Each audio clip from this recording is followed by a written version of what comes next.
क्या सच में अब प्राइवेट नौकरी करने वालों की सैलरी बढ़ सकती है? इसके पीछे का मैथमेटिक्स क्या है, चलिए आपको इस वीडियो में बताते हैं।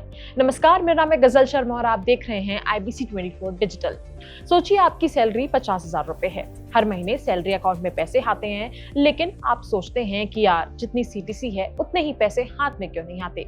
उसकी सबसे बड़ी वजह सिर्फ एक ही है, PF कटना। लेकिन अब EPFO के नए नियमों के मुताबिक ऐसा जरूरी नहीं है। EPFO ने नई EPF स्कीम 2026 का ड्राफ्ट जारी कर दिया है, जिसमें प्राइवेट सेक्टर के कर्मचारियों के लिए एक बड़ा बदलाव प्रस्तावित किया गया है।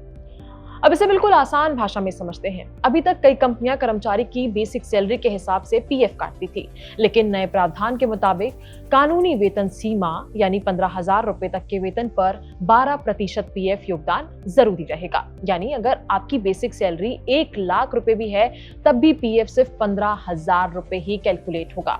इसका मतलब ये है कि कर्मचारी की तरफ से 1800 और कंपनी की तरफ से 1800 का अनिवार्य योगदान रहेगा। 15,000 से ऊपर की सैलरी पर PF देना अब पूरी तरह वॉलेंट्री होगा, यानी कि अगर कर्मचारी और कंपनी दोनों चाहें तभी एक्स्ट्रा PF जमा होगा।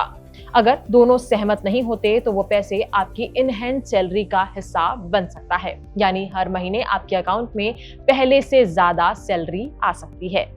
लेकिन इसका दूसरा पहलू भी समझिए। आज जो एक्स्ट्रा PF कटता है वही पैसे आपकी रिटायरमेंट सेविंग भी बनाता है। इसलिए ज्यादा इन हैंड सैलरी लेने का फैसला करने से पहले अपनी फ्यूचर प्लानिंग भी जरूर सोच लें।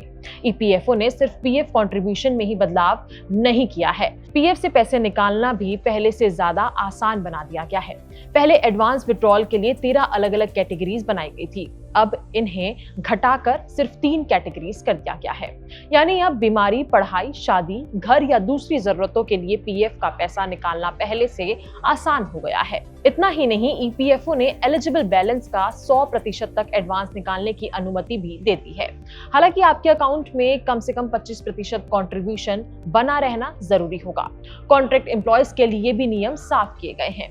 अब कई मामलों में PF जमा कराने की ये जिम्मेदारी प्रिंसिपल एम्प्लॉयर की होगी, ताकि कर्मचारियों के अधिकार सुरक्षित रह सके। ध्यान रखने वाली सबसे जरूरी बात यह है कि ये बदलाव आपकी सैलरी अपने आप नहीं बढ़ाएंगे।